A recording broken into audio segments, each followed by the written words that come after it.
करें। Okay then, पिछली class से किसी कुछ पूछना हो?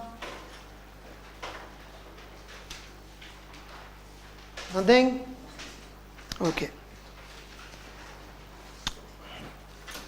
तो कहानी ये है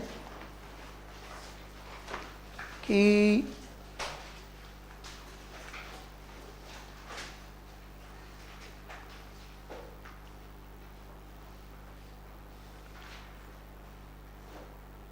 यदि अपन पूरा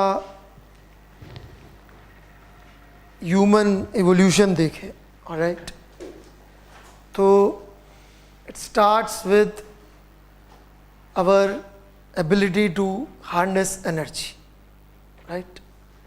जैसे जैसे हम लोग एनर्जी को कंट्रोल करते गए, एक फॉर्म से दूसरी फॉर्म में कन्वर्ट करने लग गए, जितना ज़्यादा एफिशिएंटली कन्वर्ट करने लग गए उतना एडवांस इवॉल्व होते चले जा रहे हैं, राइट।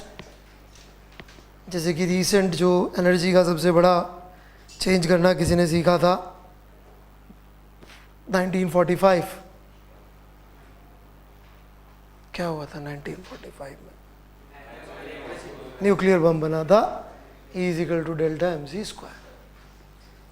मास को एनर्जी में कन्वर्ट करना सीखा, और जिन्होंने सबसे पहले सीखा आज तक दुनिया का सबसे बड़ा गुंडा वही है, राइट? नहीं क्या? अरे है, राइट। सो इनफैक्ट इंटरेस्टिंग बात यह है कि जो न्यूक्लियर पावर प्लांट्स होते हैं, राइट, कई लोग बोलते हैं peaceful use of nuclear energy, right. You know why power plants were created? Because they are the one which are required to produce the fuel. Power plant was a सब, मतलब क्या बोलते हैं उसको, रिएक्शन का एक होता है मेन, एक by product of producing nuclear bomb. नहीं समझ में? ऐसा नहीं कि पावर प्लांट बाद में बना है अलग से।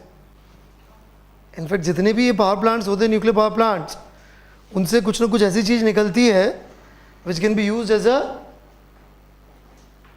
न्यूक्लियर बम का कोर, फिजिकल मटेरियल। एनीवे, तो जिन्होंने भी पहली बार ये किया चेंज, वो दुनिया पे राज कर रहा है, अमेरिका, राइट। अरे ऐसे ही एक स्पीशीज थी इस प्लैनेट पे जिसने केमिकल एनर्जी को हीट में कन्वर्ट करना सीखा था लाख साल पहले। कौन सी स्पीशीज? ह्यूमंस। वो भी एनर्जी का कन्वर्जन ही है। In fact that is the biggest human invention. सबसे पहला, सबसे इंपॉर्टेंट इन्वेंशन क्या है? फायर। फायर क्या था? केमिकल टू हीट में कन्वर्शन, राइट। और जब ये सीख गए तो सरवाइव कर सके, राइट। जंगली जानवर भगा दिए और मीट को पका पका के खाने लग गए, राइट, है ना। Sorry vegetarians, but that's how human evolution actually started. Alright? बड़े आगे, ये तो ऐसी कहानी सुना रहा हूँ, इसमें कुछ लिखने का नहीं, ठीक है। तो यहाँ पे एक वर्ड आता है हीट, मुझे वो भी समझाना है, ठीक है। तो ये सारी कहानियाँ जो हैं ये आप देखेंगे तो बढ़ती जाती है। पोटेंशियल एनर्जी को काइनेटिक एनर्जी में कन्वर्ट करना सीख लिए, तीर धनुष, राइट। केमिकल एनर्जी को काइनेटिक एनर्जी में कन्वर्ट करना सीख लिए, बारूद। मॉडर्न टाइम शुरू हो जाते हैं, मॉडर्न टाइम्स। तो जो मॉडर्न टाइम्स शुरू होते हैं वो किससे शुरू होते हैं? Industrial revolution. और इंडस्ट्रियल रेवोल्यूशन का भी फर्स्ट डे क्या है? इंजन। स्टीम इंजन की discovery is considered like first day of modern या इंडस्ट्रियल रेवोल्यूशन। तो हमारी पढ़ाई है बेसिकली टू अबाउट इंजन हम लोग पढ़ना चाहते हैं, ठीक है। इंजन क्या होता है, क्यों होता है, कैसा होता है, उस डिटेल में नहीं जाएंगे, उसकी थ्योरी, राइट, उस डिटेल बिल्कुल नहीं जाएंगे, उसकी थ्योरी। उसकी थ्योरी आती है इस टर्म से, थर्मोडायनेमिक्स। किससे आती है? थर्मोडायनेमिक्स।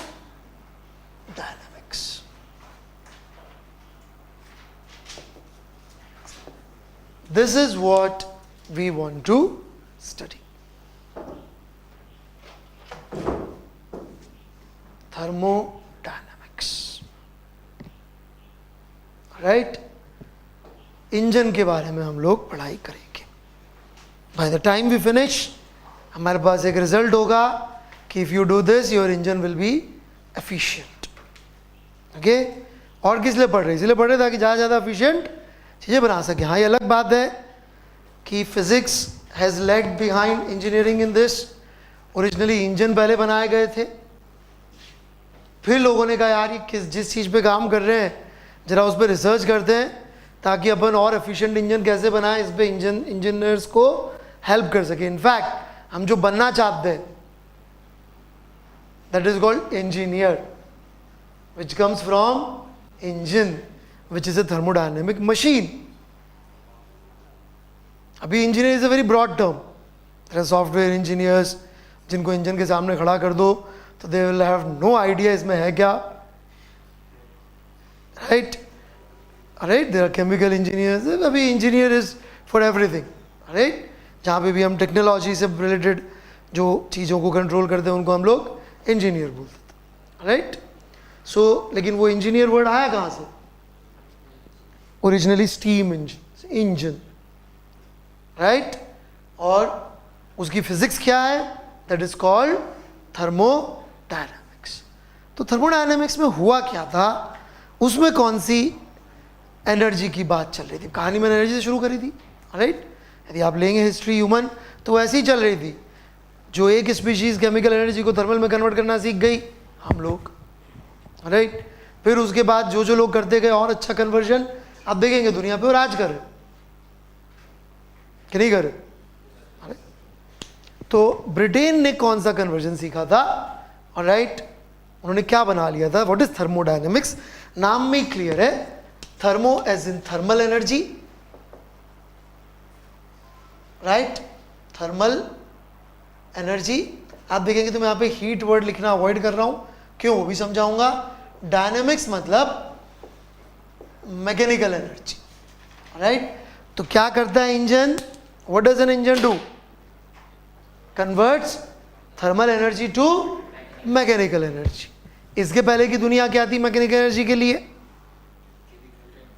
कैसे निकालते थे mechanical energy? But it was not a controlled thing, it was only in a destructive form you can use.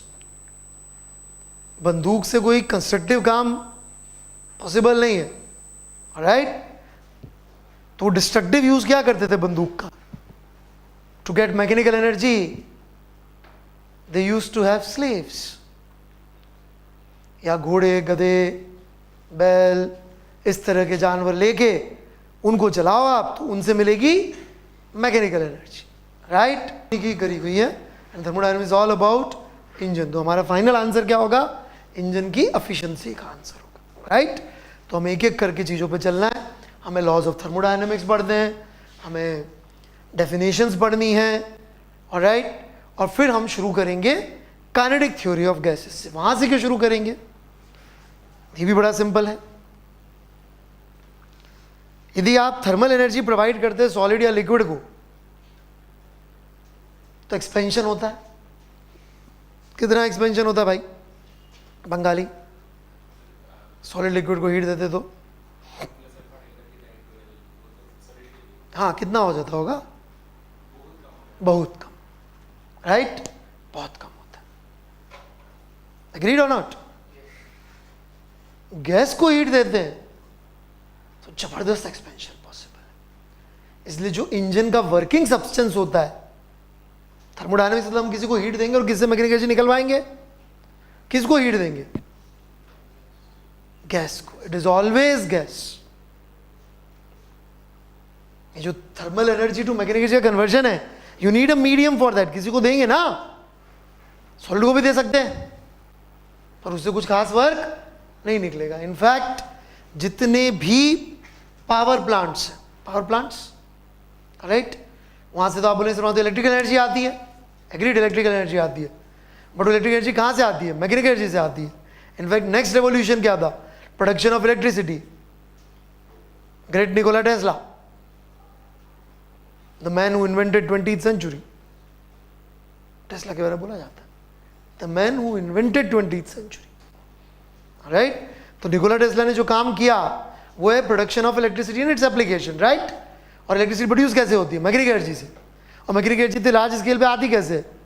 घोड़े, गधे, कुत्ते, बिल्ली, इन सब से, बैल, इसी थर्मल एनर्जी से. इनफैक्ट जितने पावर प्लांट्स हैं, हाइड्रल को छोड़ दीजिए, हाइड्रल में पोटेंशियल एनर्जी से मैकेनिकल बन जाते, मैकेनिक बना लेते हैं. बाकी आप न्यूक्लियर पावर प्लांट की बात कर लीजिए, क्या करते हैं? पानी को स्टीम में कन्वर्ट. थर्मल पावर प्लांट की बात कर लीजिए, कोल पावर प्लांट क्या करते हैं? पानी को स्टीम में कन्वर्ट. तो जो सबसे मेजर एनर्जी का है और दुनिया में जिसने गंद मचा रखा, IC engine, internal combustion engine गाड़ियों में जो लगे होते भाई मेरे, पोल्यूशन का बहुत बड़ा सोर्स. आप सोचते सर उसमें तो आप गलत बोल रहे, उसमें तो लिक्विड डालते पेट्रोल या डीजल. क्या करते फिर उसको? सबसे इंपॉर्टेंट चीज, one of the very important component of any engine is spark plug. What does it do? Carburettor, what does it do? It mixes fuel with air and they burn it. When you burn fuel, what do you get? Gases. And what does that gas do? It expands. It expands violently, pushing the piston out.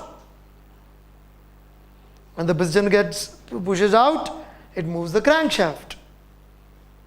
And that's the energy you're getting. Alright? तो ultimately आप देखेंगे तो हमारे बहुत सारे source energy के क्या है? थर्मल टू मैकेनिकल कन्वर्जन पे ही आप देखेंगे हमारी दुनिया चल रही है, राइट? ये उल्टा है, ये इलेक्ट्रिकल टू मैकेनिकल. ये देखिए तो फुल सर्कल आ गए. अपन थर्मल यूज करके अपन ने मैकेनिकल गन बनाई, मैकेनिकल से इलेक्ट्रिकल, और इलेक्ट्रिकल को यहां भेज के वापस मैकेनिकल, और जिससे अपन हीट दूर करवा रहे हैं, जिससे अपन कोशिश कर रहे हैं कि गर्मी कम लगे. फुल सर्कल भी है बैक. समझ रहे हैं? तो ये एनर्जी की कहानी है और कुछ नहीं. फिजिक्स अपने आप में एनर्जी की कहानी है. इनफैक्ट फिजिक्स के 6 हिस्से होते हैं. ये 6 तरह की एनर्जी होती है. Mechanical energy mechanics, heat energy thermodynamics, जो अभी तक अपन पढ़ रहे हैं. फिर vibration energy SHM, wave sound, wave optics, electrical energy electromagnetism, पूरा का पूरा. फिर लाइट एनर्जी ऑप्टिक्स, और फिर एटम की एनर्जी मॉडर्न फिजिक्स. 6 टाइप की एनर्जी हमारे पास है, 6 फिजिक्स के पार्ट है, राइट? और ये कन्वर्जन एक के बाद एक जब हम करते गए तो दुनिया आगे बढ़ती गई. ऐसी भी लड़ रही है, चल रही है और कुछ नहीं. तो इसकी पहली हम लोग पढ़ने जा रहे हैं. अभी तक नहीं पढ़ा हमने इस तरह का, right? In fact let's begin now. Calorimetry अपन ने पढ़ा. कैलोरी, जेम्स प्रेस्कॉट जूल, जिन्होंने थ्योरी दिया था इसका. जूल क्या बोले वो? कि थर्मल एनर्जी से मैकेनिकल एनर्जी या मैकेनिकल से थर्मल इंटरचेंजेबल पॉसिबल है, दोनों सेम एनर्जी. बोले थे ऐसा हो? पढ़ा नहीं आपने कैलोरीमेट्री में? ऑलराइट. जूल, अब सोचिए जूल नाम जब तक ह्यूमैनिटी रहेगी तब तक जूल नाम रहेगा. It is unit of energy. Unit of energy क्या है? जूल. हो सकता है आइंस्टीन का नाम रहे ना रहे, जूल का नाम रहेगा. ऐसा क्या कर दिया हो? क्या बोला वो? कि थर्मल और मैकेनिकल एनर्जी इंटरकन्वर्टिबल है. इसका मतलब पहले लोगों को पता नहीं था. बिल्कुल सही बात है, पहले लोगों को नहीं पता था. पहले लोग सोचते थे कि थर्मल एनर्जी का जो यूनिट होता है वो 1 कैलोरी होता है, और ये सर्वव्याप्त ओमनी प्रेजेंट फ्लूइड टाइप की कोई चीज है. एक अजीब सा फ्लूइड होता है जो हर चीज में होता है, और जिसमें उसका प्रेशर ज्यादा, उसका टेम्परेचर ज्यादा. ऐसी पूरी थ्योरी थी. जूल से पहले की किताब का मैंने एक प्रिंट आउट देखा था एक बार, उसमें पूरी थ्योरी थी कैलोरी को एक बेसिक वो मान के. तो जूल आया और वो क्या बोले? नहीं नहीं नहीं नहीं, ऐसा नहीं होता. कैलोरी और mechanical energy they can be interchanged. That's where calories का वो जूल वाला आता है 4.2 वाला, वहीं से आता है। और अभी भी कैलोरी जो है कितनी ज़्यादा यूज होती है खाने पीने में, तो लोग जूल यूज कहाँ करते? Kilo calorie is the standard unit. अरे यार ये कितने कैलोरी का फूड आइटम्स पे कभी पढ़ा हो तो किलो कैलोरी में लिखा होता है भाई, जो फूड की कैलोरी होती है वो एक्चुअली किलो कैलोरी होती है। नहीं समझ में बात? तो वो पहले आदमी थे जिन्होंने इस आइडिया की नींव रखी, इसीलिए एनर्जी की यूनिट उनके नाम पे, राइट। वो क्या बोले, कैलोरी से जूल को कन्वर्ट किया जा सकता है। मतलब कि पहले लोग सोचते थे कैलोरी अलग टाइप की एनर्जी है और जूल अलग एनर्जी, मतलब मैकेनिकल एनर्जी अलग, थर्मल एनर्जी अलग। वो क्या बोले, नहीं, दे आर सेम।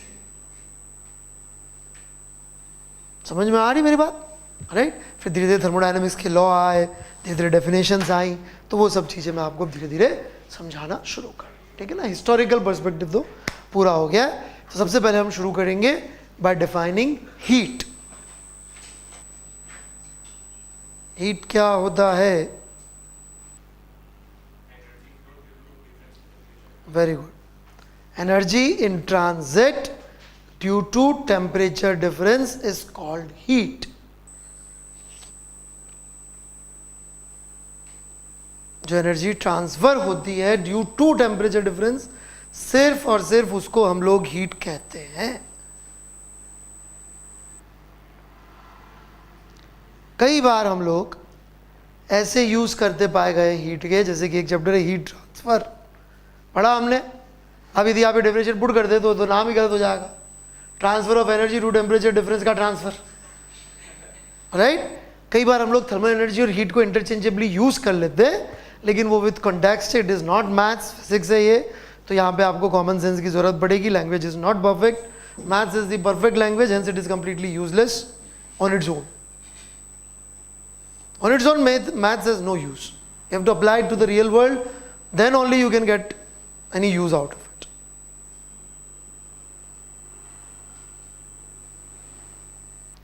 नहीं समझ में आई बात, right.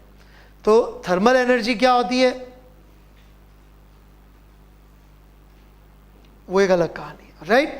Thermal energy is not same as heat. कोई बॉडी गर्म है तो हम कहेंगे इसकी थर्मल एनर्जी बढ़ रही है, दैट इज ओके, ठीक है ना। जो ms थीटा वाली चीज थी दैट इज थर्मल एनर्जी अभी फिलहाल, बाकी हम और डिटेल में आपको इसको समझा देंगे, ठीक है। But heat is different from thermal energy, okay. जैसे कोई चीज गर्म हुई है तो इट इज नॉट नेसेसरली कि उसको हीट ट्रांसफर हुआ, राइट। जैसे कि सबसे सिंपल एग्जांपल है, कितने लोगों ने थप्पड़ खाया जीवन में कभी ना कभी, चाटा गाल पे, और ओके, तो सबने खाया। थप्पड़ खाने के बाद गाल का टेम्परेचर है बढ़ जाता है, very good. Does it involve heat? It does involve hot head. थप्पड़ मारने वाले का माथा गर्म होगा, but not in the literal sense, in the figurative sense. But does the process involve heat? अच्छा, कैसे, प्लीज एक्सप्लेन। ओके, और जो मैंने अभी हीट की डेफिनेशन दी वो, यहाँ पे energy transfer is due to temperature difference. थप्पड़ मारने से पहले तेरे को एक तो आइस पैक पकड़ाया होगा कि तू गाल पे आइस पैक लगा, खुद का हाथ आग में रख दिया होगा ना, अब मारते हैं, ऐसे होता है। या दोनों का टेम्परेचर 37 डिग्री सेल्सियस होता है, 37 डिग्री सेल्सियस। तो थप्पड़ does not involve heat, it involves hot head but not heat. Heat involve है कि नहीं है? नहीं है, there is no heat involved in थप्पड़, ओके। अपन ऐसे ऐसे करते सर्दी में, does it involve heat? No, दोनों हाथ का टेम्परेचर सेम ही भाई, राइट। तो heat, very very specific definition we have for heat.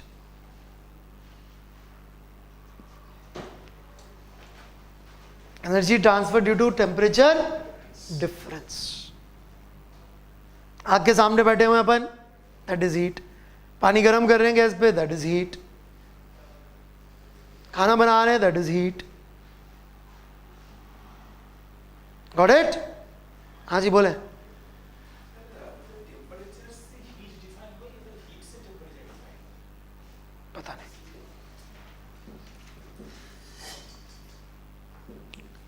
बढ़े आगे। हीट क्लियर है सबको? Now there are 4 laws of thermodynamics. First law हमारे सिलेबस में जो अपन पढ़ेंगे, उसके अलावा भी 3 लॉ और है। Okay, one is 0th law of thermodynamics, जो सबसे बाद में आया था। सबसे पहले सेकंड लॉ आया था, ऑलराइट, फिर फर्स्ट, फिर थर्ड, फिर 0th, ऑलराइट। सो 0th लॉ तो बेसिकली अजीब सी चीज़ है, लास्ट में उसी पे आता हूँ मैं। Okay, second law of thermodynamics काफ़ी इंटरेस्टिंग है। हम अब आपको समझा भी चुके हैं एक बार पहले भी कि एनर्जी की क्वालिटी खुद से अच्छी नहीं हो सकती। That is basically second law of thermodynamics, right. In fact अच्छी क्यों नहीं हो सकती, कभी समझाया क्या मैंने आपको? एंट्रोपी, उसके अंदर एनर्जी डिस्ट्रीब्यूशन होने के टाइम्स कम होंगे, राइट। जैसे जैसे सिस्टम बढ़ते जाएंगे, सिस्टम में एटम्स बढ़ते जाएंगे, मॉलिक्यूल्स बढ़ते जाएंगे, उसमें डिस्ट्रीब्यूशन कितनी तरह का हो सकता है, वो बढ़ता जाएगा कि नहीं बढ़ता जाएगा, राइट। तो यदि बढ़ता जाएगा तो ज़्यादा, अच्छा, एक मॉलिक्यूल से दूसरे मॉलिक्यूल में कोई अंतर है नहीं कि है? Molecules are identical, right. So यदि अपन प्रोबेबिलिटी निकालेंगे कि सबके पास करीब करीब सेम एनर्जी वाली स्टेट्स हों, उन वाली स्टेट्स की प्रोबेबिलिटी ज़्यादा आएंगी कंपेयर टू किसी के पास बहुत ज़्यादा हो, ऐसी वाली प्रोबेबिलिटी बहुत कम आएंगी। तो दुनिया में चीज़ें वो होती है जिनकी प्रोबेबिलिटी ज़्यादा है, और यदि हम बड़े सिस्टम ले लेंगे तो उनमें तो प्रोबेबिलिटी इतनी कम हो जाएगी ठंडे के ठंडा होने की और गर्म के और गर्म होने की, कि यूनिवर्स के लाइफ टाइम में ही पॉसिबल नहीं होगा। दैट इज, यदि बहुत डिटेल में सेकेंड लॉ ऑफ थर्मोडायनेमिक्स समझना हो तो entropy is measurement of randomness, कि कितना रैंडम एक सिस्टम, उसका मेजरमेंट माना जाता है। तो बहुत डिटेल में सेकेंड लॉ ऑफ थर्मोडायनेमिक्स वो होता है, वो आपको केमिस्ट्री में सिखाएंगे, ठीक। मुझे थोड़ा सा इंटरेस्टिंग चीज़ भी बता दूँ जब शुरू कर रहे हैं तो चैप्टर, ठीक। तो सेकेंड लॉ का एसेंशियल मतलब तो यही है कि क्या होगा, एक आइसोलेटेड सिस्टम की क्वालिटी ऑफ एनर्जी सिर्फ घट सकती है या सेम रह सकती है, सुधर नहीं सकती। मतलब कि it can only get more random और remain same, it can not become better. मतलब रैंडमनेस कम नहीं हो सकती, या तो बढ़ सकती है या सेम रह सकती है, रैंडमनेस, ठीक है ना। ये सेकंड लॉ ऑफ थर्मोडायनेमिक्स, जिसका एसेंशियल मतलब ये है कि यदि अपन ठंडी और गर्म चीज को साथ साथ रख देंगे तो फ्लो किधर से किधर होगा, गर्म से ठंडा। फिर ठंडे से गर्म करके भी एनर्जी तो कंजर्व हो जाती, लेकिन फ्लो हमेशा किधर से किधर होता है, गर्म से ठंडा, क्योंकि वो अदरवाइज यूनिवर्स के लाइफ टाइम में पॉसिबल ही नहीं होना। अब वैसे पॉसिबल है, कोई लॉ नहीं मना कर रहा है फिजिक्स का, बट उसकी इतनी ज़्यादा कम प्रोबेबिलिटी कि हमने फिर उसको लॉ ही बोल दिया कि भाई ये सेकेंड लॉ है थर्मोडायनेमिक्स का, ठीक है। ये लिख नहीं पाएंगे, सब चीज़ें थोड़ी फिलोसफिकल है, ठीक है। हाँ जी,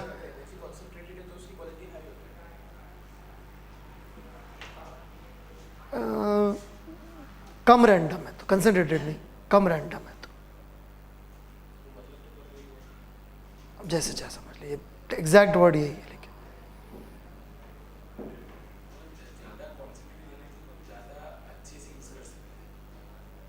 कंसंट्रेटेड वर्ड को रहने देते हैं अपन, रैंडम और बायस ज़्यादा अच्छा, ठीक है। चलिए शुरू करता हूँ मैं आगे। सेकेंड लॉ थर्मोडायनेमिक्स समझ में आया थोड़ा बहुत? एसेंशियली अपनी ऑब्जर्व चीज़ ही है, कोई ऐसी नई चीज़ नहीं बोल रहा है, लेकिन उसको लॉ की फॉर्मेलिटी दी गई, फिर लोगों ने अलग अलग लेवल पे सोचा, और जो सबसे अच्छी चीज़, जो मुझे सबसे अच्छा लगता है इसका थॉट प्रोसेस, ये वाला लगता है जो मैंने आपको सुनाया कि भाई ऐसा संभव क्यों नहीं है। वैसे तो बोल दिया तो लॉ के आगे कुछ जरूरत नहीं होती सोचने की, राइट। और ऑब्जर्व फैक्ट भी है कि गर्म और ठंडे को साथ में रहेंगे तो गर्म और गर्म, ठंडा और ठंडा नहीं होगा, हालांकि एनर्जी कंजर्व रहेगी, राइट, लेकिन एनर्जी का फ्लो रैंडम की तरफ होता है। ये चीज़ इसमें, ठीक है। थर्ड लॉ क्या कहता है कि 0 केल्विन नहीं आएगा। 0 केल्विन खुद क्या है ये मैं आपको शॉर्ट में बोलूँ तो जहाँ पे मॉलिक्यूल्स का वाइब्रेशन 0 हो जाता है। थर्ड लॉ के और भी अच्छे अच्छे वर्जन है जो केमिस्ट्री में आपको सिखाएंगे। हमारे लिए इतना काफ़ी कि 0 केल्विन कभी अचीव नहीं होता। आप बोलेंगे सर समझा दो थोड़ा सा, तो मैं समझा देता हूँ कि भाई 0 केल्विन को आप पता करने की कोशिश करोगे 0 केल्विन है कि नहीं है, पता करने की कोशिश करो तो कुछ ना कुछ छेड़छाड़ करोगे, छेड़छाड़ करोगे तो 0 रहेगा ही नहीं। Right, very simple logic. पता करोगे तो है नहीं, नहीं पता तो है, इसका मतलब है ही नहीं, एक्सपेरिमेंटली पॉसिबल नहीं है। और राइट, लास्टली सबसे important 0th law of thermodynamics, ये हमारे सिलेबस में है भी नहीं भी, इसलिए इसको समझ लेते हैं, ठीक है। तो what is 0th law of thermodynamics? First तो हमें पढ़ना ही है 0th लॉ।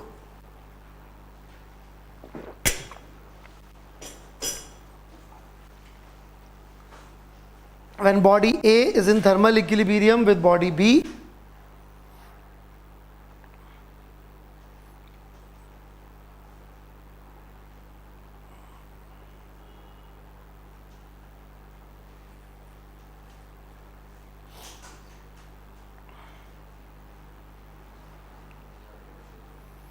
and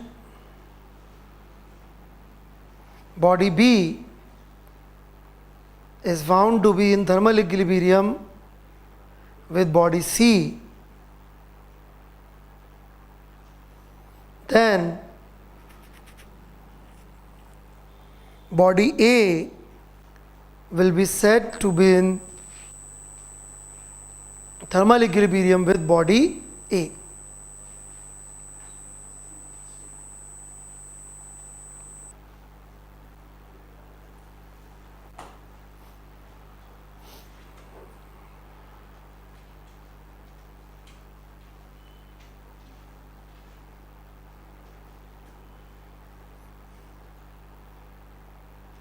ठीक है, when body A is in thermal equilibrium with body B and body B is in thermal equilibrium with C, then body A would be in thermal equilibrium with body C. ऐसा कहते हैं कि this law defines temperature. Now how this law defines temperature when the temperature word is not even there in the law? Alright, तो उसका idea ये है, कोई समझना चाहे तो, ए और बी थर्मल इक्विलिब्रियम में है, ऐसा हमने देखा। थर्मल इक्विलिब्रियम का मतलब net heat exchange is 0, right. फिर अपन ने लिस्ट बनाई कि यार इनमें क्या क्या प्रॉपर्टीज कॉमन आ रही है। हो सकता है मास सेम हो, डेंसिटी सेम हो, वॉल्यूम सेम हो, या कलर सेम हो, या ऐसे कुछ लिस्ट आएगी, राइट, कि भाई ये 5 प्रॉपर्टी इनमें हमें सेम मिली, स्पेसिफिकेट सेम मिली, ये सेम मिला, वो सेम मिला, ऐसा। अब what is the cause of thermal equilibrium, we don't know. 5 property same है, कोई भी रीजन हो सकता है। अब हमने बॉडी बी को, जब हम बॉडी सी बोल रहे हैं तो it is not actually just third body, it is अब हम सारी बॉडीज जो जो बी के साथ थर्मल इक्विलिब्रियम में है, अलग अलग बॉडी लाएंगे, बी के साथ चेक करेंगे, तो अपनी लिस्ट छोटी होती जाएगी, क्योंकि ए और बी में जो कॉमन था, बी और सी में सारे कॉमन तो नहीं होंगे, कुछ चीज़ें कॉमन होंगी। जब हम सी बोल रहे तो C means all other bodies which are thermal equilibrium with B. तो जब हम सारी बॉडीज चेक करते जाएंगे तो जो एक क्वांटिटी कॉमन मिलेगी उसका नाम टेम्परेचर कहलाता है। तो ऐसे बड़ा इनडायरेक्ट घुमा फिरा के 0th law of thermodynamics temperature define करता है, बड़ा मतलब इनडायरेक्ट तरीका है।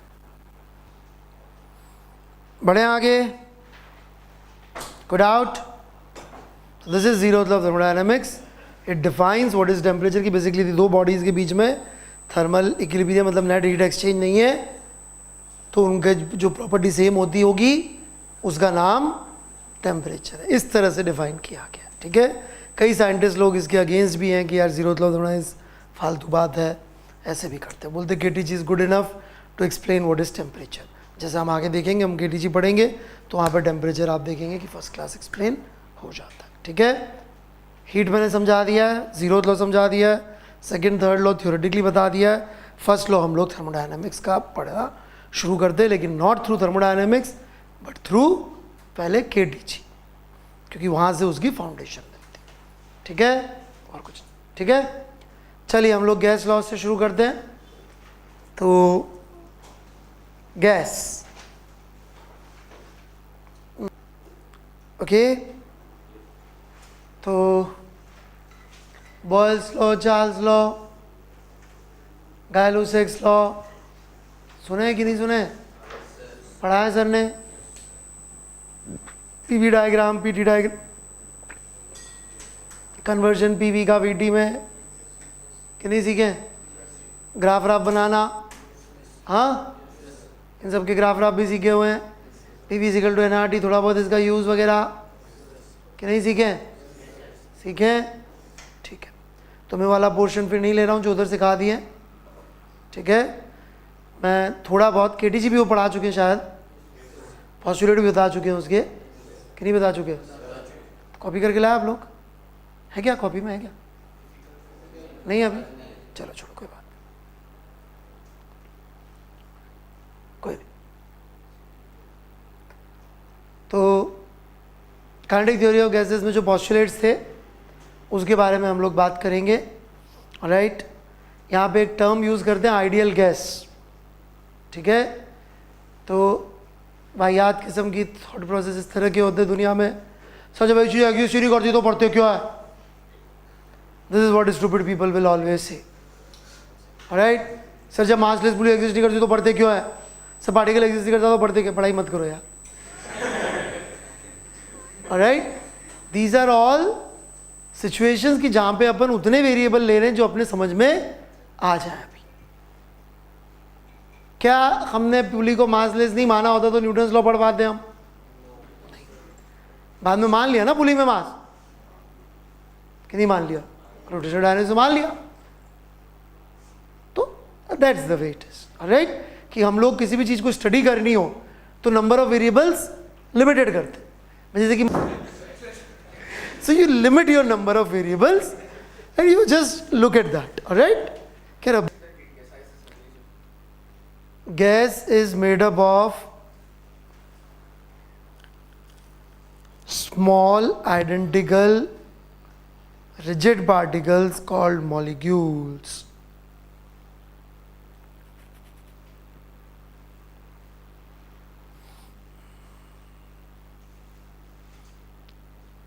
Gas is made up of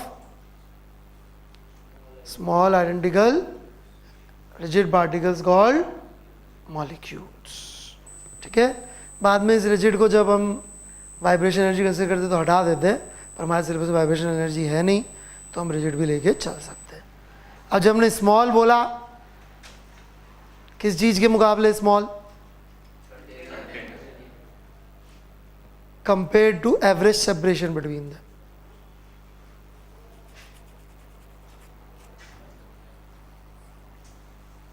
rigid मतलब कि ऐसा नहीं कि टक्कर करेंगे तो टूट फूट जाएंगे, उनकी एनर्जी को अकाउंट में नहीं लेना, खुद के वाइब्रेशन की, जब तक कि स्पेसिफिकली बाद में हम करते हैं वाइब्रेशन एनर्जी की बात अपने सिलेबस में, तो हमको रिजिड ही ट्रीट करना। ठीक है, now this identical is very interesting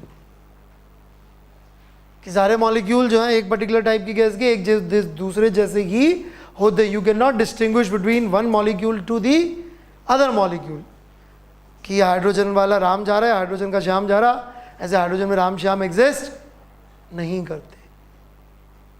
they are all same and this is how we come to the first variable, जो कि PV is equal to nRT में हम लोग 4 वेरिएबल्स है जिनको समझेंगे।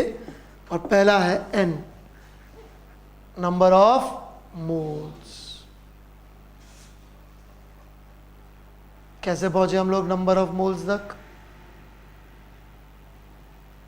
What does it explain?